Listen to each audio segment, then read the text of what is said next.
What I care deeply about is data, and I'm trying to get students to be able to stretch their abilities and to think clearly and critically about data that they see.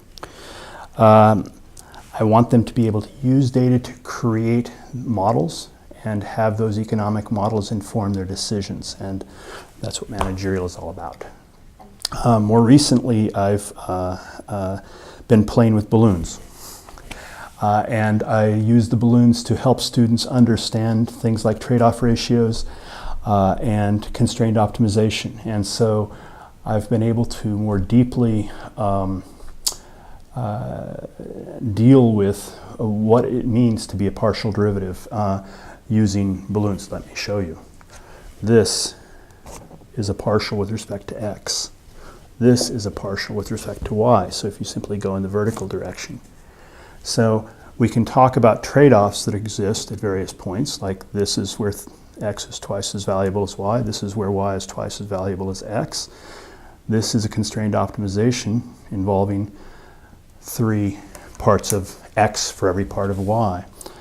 And you can see from the marginal conditions that come out of the tangency that happens on the balloon exactly the mathematics that we mirror in our doing calculus. From the point of view of beyond teaching moments, what keeps me going is when alumni contact me quite often and say, yep, you were right, I hated it when I was doing it, but this is the single most valuable class that I've taken.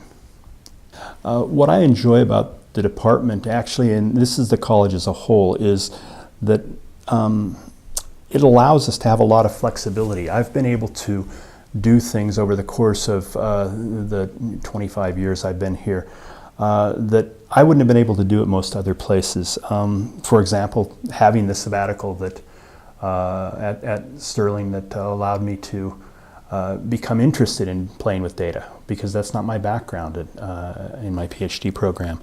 I love the fact that we have a course structure within IB&M that allows us to have a great deal of flexibility. Many of you will not know that I've been teaching, or was teaching for a while, a 300-level course called Applied Empirical Analysis of Middle School Obesity. Well, this obviously has nothing to do with international or business or management, but it was essentially an applied econometrics course.